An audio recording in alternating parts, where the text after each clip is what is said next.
this little light of mine. I'm gonna let it shine, Let it shine, let it shine, let it shine. I'm Bishop William Byrne, inviting you to radiate the light of Christ by making a gift to the annual Catholic Appeal. The ministries and agencies supported with your generosity help thousands of our neighbors throughout Western Massachusetts. On behalf of the people we serve, thank you. let it Shine, let it shine, let it shine. Coming up on this edition of Reel to Reel. I'm Steve Kiltonick in Belchertown, where St. Francis of Assisi is celebrating its centennial anniversary. I'm Michael Bodo, and I'll have the amazing story of the Catholic photographer who's on a pilgrimage to film all cathedrals and basilicas in the United States. And he's sharing his stunning photographs with us. And Dan Dumas will have the latest news briefs from the Diocese of Springfield. These stories are coming your way next on Reel to Reel. Hello and welcome to Reel as we close out October. Well, once a quiet farming community, Belchertown has experienced tremendous growth over the last 50 years. St. Francis of Assisi Parish has also kept up with that progress as a result of the hard work, dedication, and prayers of its parishioners. It recently achieved an historic milestone. Steve Kiltonick has the story. St. Francis of Assisi once said, "The journey is essential to the dream." For St. Francis of Assisi Parish in Belchertown, their 100-year journey of faith was recognized on October 15, 2023. Happy anniversary. Springfield Bishop William Byrne celebrated the centennial anniversary Mass with Father David Darcy in a beautiful church that once existed only as a dream for parishioners. The history of the parish can be traced back to 1850, when Father William Blankenship traveled once a month from Cabottville in Chicopee to offer Mass in the factories and mills of Palmer. Paula Moran, who researched the parish's history for the centennial, said Belchertown had no one ethnic group that distinguished its residents. We had no Catholic roots that belonged to the French, the Dutch, the Polish, or the Irish, or any of that. People would live in this community and work in Three Rivers and work in Bondsville. So we're kind of Yankees. We didn't have any affiliation. The Catholic community eventually grew, and in 1922, Father James McGrath purchased a building on Park Street on the town common. McGrath's task was to transform the building into a distinct Catholic church. The church was dedicated with elaborate ceremonies on June 24, 1923, by Springfield Bishop Thomas O'Leary. It was paid off in 2 years and renovated with the stained glass being put into it and the paint job, but the basic structure stayed as a Protestant church with the two side aisles. Shortly after arriving as the parish's first resident pastor, Father James Dunphy constructed a rectory next to the church. Over the next 7 decades, 11 pastors uniquely impacted the parish and made various renovations to the church interior. Samuel Joyle has been a parishioner for his entire life, 90 years. He was one of 10, 5 boys, 5 girls, all of whom received the sacraments at St. Francis. His family didn't live far from church. Basically, my father made us all walk up because of those people that had to drive cars. There was no parking places really around that time. There was no parking lot at all. Had to park out on the street. Joyle worked for St. Francis cleaning the church interior and grounds for a number of years. Joyle, who eventually married and had 3 daughters, recalled one event that forever altered the church. 38 hurricane came through and it blew the steeple off the Catholic church at that time and landed down on the front steps of the entryway. But they never rebuilt it. What you see now is the way they left it and whatnot. Michael and Charlene Forg are also longtime parishioners. When they first moved to Belchertown in the 60s, Father Dudley was their pastor. He's a fine Irishman, he was, okay? And he had a sense of humor. He was just such a nice man, nobody would ever think of not agreeing with him. The Forgs, who had 3 children, were involved in CCD, the parish council, and various ministries, and worked on fundraising activities like the chicken barbecue. Father John Ayers was pastor for 18 years, beginning in 1978. When Father Ayers came, there was just an openness, and he engaged us all, and he was extremely kind. He had a heart of gold. Belchertown's growth spurt went from 3,000 in the early 70s to 14,000 by the 90s. Large masses were held at the local school auditorium. We used to have to go over the Congregational Church and have Christmas Eve Mass with the children's choir. Father Vern Dakota arrived in 1996 with his primary mission to secure land for a new church campus. One of the major milestones in the history of St. Francis Parish took place in November 2004, when Bishop McDonald dedicated a new church on the grounds of an old apple orchard just 200 yards from the original church. On November 18, 2004, the final Mass was held at the original St. Francis Church. Various artifacts and relics were removed, and the congregation held a nighttime procession to the new site. The next day, a full house witnessed the dedication ceremony with Bishop Timothy McDonald, Father Dakota, and a number of diocesan priests. Phase 2 of the project was completed in 2010, when a rectory was constructed behind the church. Father Dakota was well known for his musical talents as a pianist and singer, producing several CDs as fundraisers for the parish. He was a founding member of the Singing Priests, a group that performed concerts around the diocese. That on the cross my burden gladly carried, he bled and died to take away my sin. Father Dakota would often vacation at the family summer home in Maine. One day while playing piano and singing at the Kennebunkport Inn, Father Vern caught the ear of the 41st President of the United States. And George Bush Sr. never saw a priest in street clothes. He just couldn't believe it. They asked him to sing that night at a function they had at the house, and they paid him well. Father Dakota performed many times for the Bushes, who in turn donated money toward the building of the new church. In gratitude to the Bushes' friendship, Father Vern created a plaque with the presidential seal, which he attached to a front row pew. Father Dakota's untimely death in 2016 at the age of 68 was a shock to the entire diocesan community. Father Michael Pierce served as a temporary administrator before Father Jack Schaefer was assigned as pastor, a position he held for 3 years. In 2019, the Singing Priest drummer, Father David Darcy, became the parish's 15th pastor. Father Darcy grew up in Belchertown and St. Francis Parish in the late 60s and early 70s. I loved it. But the best part was it was just a really close-knit community. His calling to the priesthood while in high school made him realize that St. Francis was always his destiny. And I'll never forget on the way home from church, it's as if time stopped. I was in the back seat with my siblings, and all of a sudden I was having this conversation with God. And, you know, I was asking God, why me? And I realized where this entire conversation took place was exactly where the entrance to this new parish is, where the new church is. And we look forward to the day when you will share fully in the Lord's table. Father Darcy is grateful for the opportunity to return home to St. Francis, where its vibrancy is reflected in the numerous parish ministries. It's a great parish. It is filled with life. It's filled with the Spirit of God. And whether it's in prayer or in adoration or in social justice ministries, whether it's our food pantry or our Take and Eat program, there are so many different programs, MAT ministries, and there are so many things for people to do that are services of love to our brothers and sisters. Throughout 2023, the parish held a number of events for parishioners to celebrate the centennial year. A concert featuring Dan Kane and friends featured spiritual and inspirational music.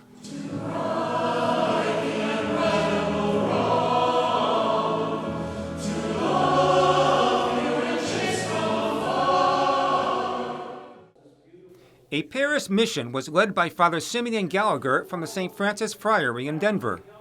The theme was Living Fully, Franciscan Spirituality for Everyone. The anniversary culminated in a dinner at the Castle of Knights in Chicopee, where a plaque honoring all of St. Francis' pastors was presented to Father Darcy. I'm overwhelmed with how good God is and how good God has been to this community over so many years. How much the church has played a part of people's lives in so many significant ways. And I pray that it continues to do that and be that for many people for another 100 or more years. Whatever the future may bring, Father Darcy hopes he can help each parishioner build a better relationship with God and instill a sense of joy so they can overcome any of life's struggles. St. Francis will host the Singing Priest Christmas concert on December 17th at 2 p.m. More details will follow. For Reel to Reel, I'm Steve Kiltonick.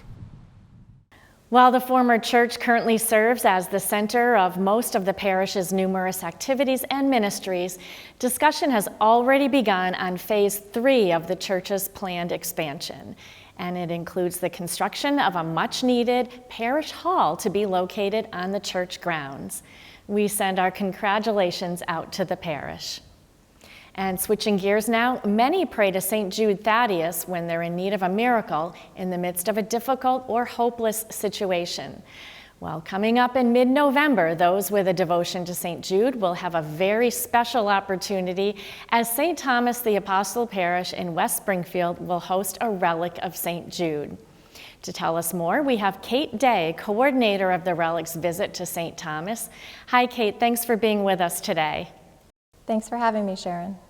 So many of us are familiar with St. Jude being the patron saint of hopeless causes and with the popular St. Jude Novena, but you have an actual relic coming to the parish. What does this mean? Well, the St. Jude relic is currently on tour. It's going to around 100 cities in the United States. It's the first time the relic has left Italy in several hundred years, and it's a piece of the arm bone from St. Jude the Apostle.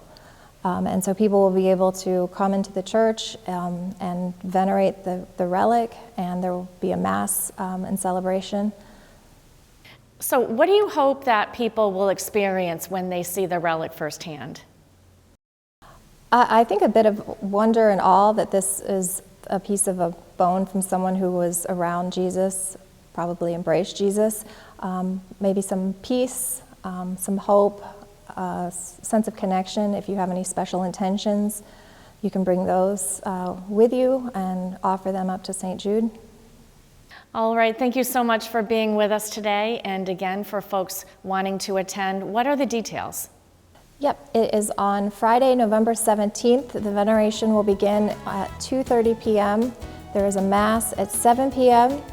and veneration will continue again after the Mass until around 10 p.m. Okay, great. And we will also post all of those details with a link at iobserve.org. And still to come on Reel to Reel, Dan Dumas will have the latest news from across the Diocese of Springfield. And Michael Bodo will introduce us to a Connecticut photographer who's in the middle of a unique spiritual pilgrimage. It's all still ahead on this edition of Reel to Reel. Like Catholic TV on Facebook. Once you're there, you can join in on discussions, make friends with other Catholic TV fans, watch behind-the-scenes videos from the studio, Just finished this today. and stay up to date with the Catholic world. All this at facebook.com/CatholicTV.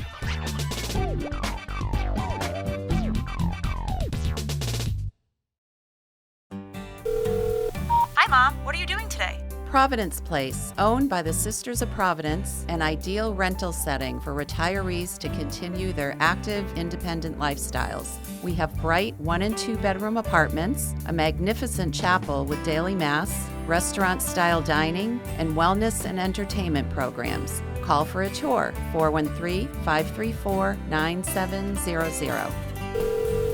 Mom, call me when you're not so busy. This little light of mine, I'm gonna let it shine. This little light of mine, I'm gonna let it shine.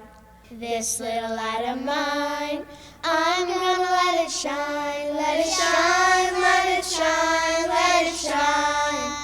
I'm Bishop William Byrne, inviting you to radiate the light of Christ by making a gift to the annual Catholic Appeal. The ministries and agencies supported with your generosity help thousands of our neighbors throughout Western Massachusetts. The annual Catholic Appeal unites us in the mission to help meet the physical, spiritual, and sacramental needs of our brothers and sisters and to grow our church.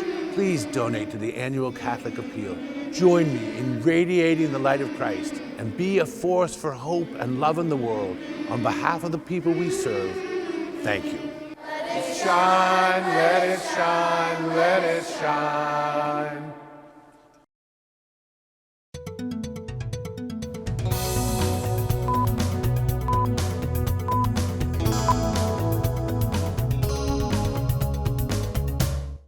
I'm Dan Dumas with your Reel to Reel news briefs. There's 1 week left for the fall 40 Days for Life campaign.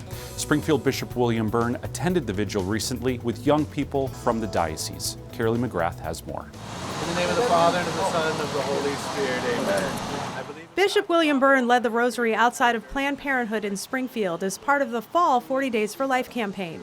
The pro-life campaign, which runs through November 5th, is an ecumenical effort which relies on peaceful, prayerful witness in front of the Western Massachusetts Health Center of Springfield. We have to stand up for life at all its stages. You know, our pro-life activities here are helping moms have an authentic choice and also to protect the life of the unborn.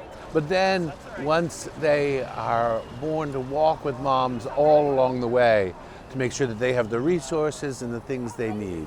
The bishop was joined by students from St. Mary's High School in Westfield. Katie Corriveau, a junior at St. Mary's, recently spoke at the Celebrate Life Holy Hour that was held at Our Lady of the Blessed Sacrament Parish in Westfield. It's important to stand up for those who can't stand up for themselves. It's important to stand up for those who can't say, hey, I need help, right?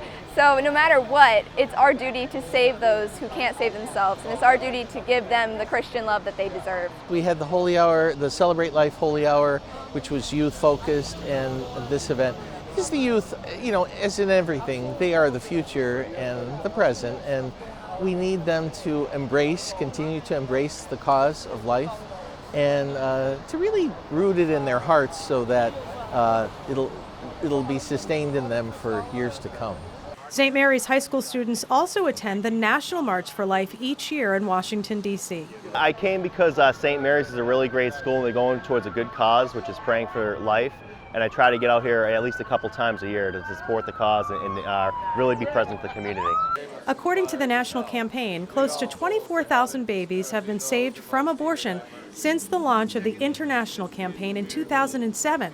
Locally, organizers report that they know of at least 26 babies who have been saved. Several churches have taken part this fall, including St. John the Evangelist Parish in Agawam and Our Lady of the Blessed Sacrament in Westfield. To learn more, go to 40daysforlife.com. In Springfield, I'm Carolee McGrath. In other pro-life news, Bishop William Byrne is joining with the Catholic bishops of Massachusetts in strongly opposing state legislation which would legalize suicide. The bills House 2246 and Senate 1331 are identical in text and titled An Act Relative to End-of-Life Options. In a flyer being shared at parishes across the Commonwealth this weekend, the state's Catholic leaders said, "The Catholic bishops of Massachusetts stand united in our strong opposition to physician-assisted suicide. It is an affront to life and a dangerous precedent for determining end-of-life issues. Physicians are trained to care for the ill, not to hasten death."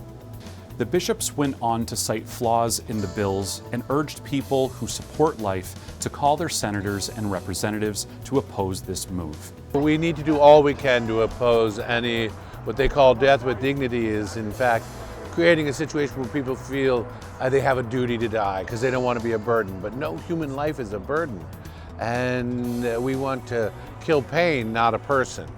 And this is where we need to stand up, give our voices, again, let our voices be heard so that this travesty doesn't happen here in Massachusetts. Back in 2012, Massachusetts voters rejected a similar referendum question by more than 65,000 votes. Last Saturday, the College of Our Lady of the Elms in Chicopee publicly announced a $20 million capital campaign entitled Building Bridges. This effort has been quietly underway for some time now and coincides with the college's 95th anniversary. The goal is to reach a threshold of $20 million by June of 2025. Also happening at the Elms College, 14 parishioners from the Springfield Diocese received certificates from the diocese's Hispanic Lay Pastoral Institute at a special Mass celebrated by Springfield Bishop William Byrne on October 23rd. Sharon Roulier has more. A series of classes is held each year through the Institute at Elms. We're preparing them to be able to serve as lay ministers, as pastoral ministers in their parishes, wherever they are. It gives them the capacity to understand what goes on in church. This year's theme focused on the Eucharist. We want to make sure that people can actually talk about the Eucharist with an appropriate level of authority so that they can convince as well as be convinced and be more aware of what the Eucharist is. Springfield Bishop William Byrne praised members of the Hispanic community for stepping forward to be trained in theology. The Eucharist is not just a personal gift. It's something that calls us, just like our baptism, to be missionary disciples, as Pope Francis says. So that's what we're doing. We're empowering these men and women to go out and be missionary disciples, bring Jesus to others. Griselli Cruz returned this year and has been certified 3 other times. I think it's the best idea that we Catholics, we learn about our religion, because in that way we can proclaim the gospel of the Lord with knowledge. It's not only go to the church, but get certified so you can teach others whatever you learn. You can read more on these and other stories at iobserve.org, where you can find articles from our Catholic communication staff, as well as on-demand episodes of Real to Real. That's iobserve.org. I'm Dan Dumas, and those were your Real to Real news briefs.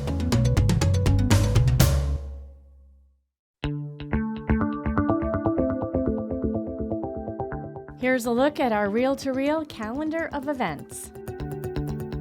The Catholic Men's Fellowship of Berkshire County is holding a night of spiritual development at St. Charles Church in Pittsfield on Thursday, November 2nd.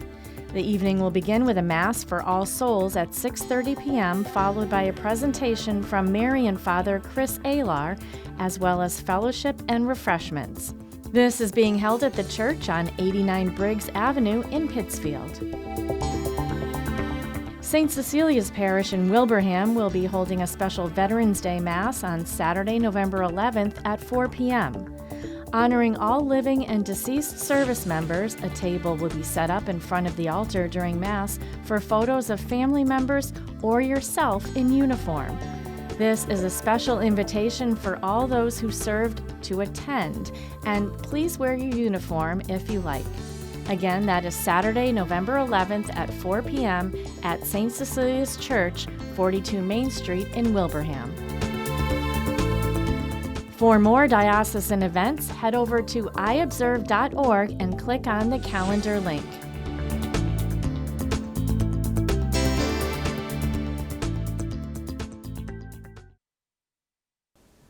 And finally today, Catholic cathedrals and basilicas have always been strong symbols of our faith around the world, and it's no different here in the United States. One photographer from Connecticut felt called to capture these sacred places with his camera and is in the middle of a spiritual pilgrimage to photograph every American cathedral and basilica. Michael Bodo caught up with him during a recent visit to Western Massachusetts and shares his story. For me, every cathedral is beautiful because they celebrate the beauty of our faith. They celebrate the community that they serve. Photographer Andrew Macy is on a pilgrimage, one that has him traveling to 50 states to take photos of all Catholic cathedrals and basilicas in the United States. Very rewarding, very fulfilling, and I met a lot of great people along the way. Macy says the idea for a pilgrimage started right after he attended Easter Sunday Mass back in 2014. It was here at the Cathedral Basilica of the Sacred Heart in the Archdiocese of Newark, New Jersey. The stunning architecture, he says, floored him. I'm thinking, wow, this place is just gorgeous, like walking with the European cathedrals. And an idea came to my head. Wonder if every cathedral across the United States looked the same like this one. That's where the idea came to go out and see for myself. Right now, Macy is halfway through his photographic journey. He's captured 99 cathedrals and 58 basilicas and posted them on his Flickr page. Each of these inspiring images was taken with his Android cell phone. He doesn't carry any special lights or equipment. Most people think they see my picture, they think it's one of those professional cameras. I said, no, it's not. It's actually my cell phone. And it's like, you take that old picture with your cell phone? Really? They don't believe it, and I show them and keep it simple, because simple is better. It's kind of like how Jesus wanted it, huh? Exactly. Our reel-to-reel cameras caught Macy in action at St. Michael's Cathedral in Springfield. I love the stained glass windows here. I love the sanctuary here. Very beautiful, very simple. It's big in heart, big in faith. And he's captured St. Stanislaus Basilica in Chicopee early on his journey. Polish people in this community have really devoted to their faith, and they want to keep the church beautiful. They could be here for generations to come. Long after they're gone, they want the church to still be here, a place of faith, a place of worship, a place where people could find solace in God. He's also included several shrines on his pictorial pilgrimage, including the National Shrine of the Divine Mercy in Stockbridge. That place is just beautiful. The grounds there is unbelievable. Thousands of people go there every year for the Feast of Divine Mercy. As one looks through the photos of places he's been, it's clear that each cathedral, each basilica reflects a culture, a flavor of its diocese and people. A lot of these people told me who are elderly or they can't travel, they see my picture, they tell me, I feel like I'm taking on a virtual tour of these places. Now I know I'm not going to get there myself because I'm too old, I'm not feeling well, I don't have the money, but through you, I feel like I'm on a journey with you. That made me feel humbled. Other standouts for Macy, he says if you're in Washington, D.C., you have to see the Basilica of the National Shrine of the Immaculate Conception. Talk about unbelievable that place is. It's the largest Catholic church in North America. And I've been there several times, but every time I go there, I just find it breathtaking. Here's another eye-catcher, the Cathedral Basilica of St. Louis, and of course, St. Louis, Missouri. When you walk into that cathedral, you're just blown away by the beauty of it. The cathedral is known for its large mosaics of the life of St. Louis, the Catholic King of France, dedicated to founding hospitals and helping the poor. I couldn't believe my eyes. How grand it was, how beautiful it was, how big it was. By all accounts, documenting all of these sacred places by one photographer is something that's never been done before. Macy's doing it on his own dime and on his own time. And he says it's all about spreading the gospel message. I'm not doing it for myself. I'm doing it to spread the faith to people, especially people who have walked away from the church. Maybe this will encourage them to come back. The church has made mistakes in the past, but we're still a church of Jesus Christ. Jesus is always here for you, no matter what. Whether it's in good times or bad times, our Lord will always be there for you. Be a source of hope and consolation. By his own calculations, Macy expects to be on his journey for another 5 to 10 years. That's because he has more than 100 cathedrals and basilicas to film. And the two places he wants to visit most, Alaska and Hawaii.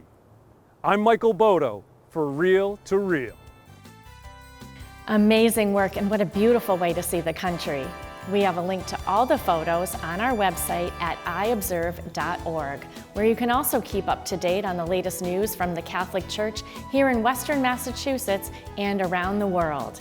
Get accurate reporting by the team at Our Sunday Visitor and our own Catholic Communications reporters. Plus, you can watch past episodes and stories seen here on Real to Real. That's iobserve.org, and we are also on Facebook at Catholic Communications. And before we go, we send our best wishes out to our very own Carolee McGrath, as today she takes part in the Marine Corps Marathon in Washington, D.C. Carolee is running to help raise funds for the Semper Fi and American Fund. Good luck, Carolee. And I'll see you right back here next week at this same time for Real to Real, your window on the world around you. Have a great week. Real to Real is a production of the Catholic Communications Corporation, funded in part by the annual Catholic Appeal, and the support of you, our faithful viewers.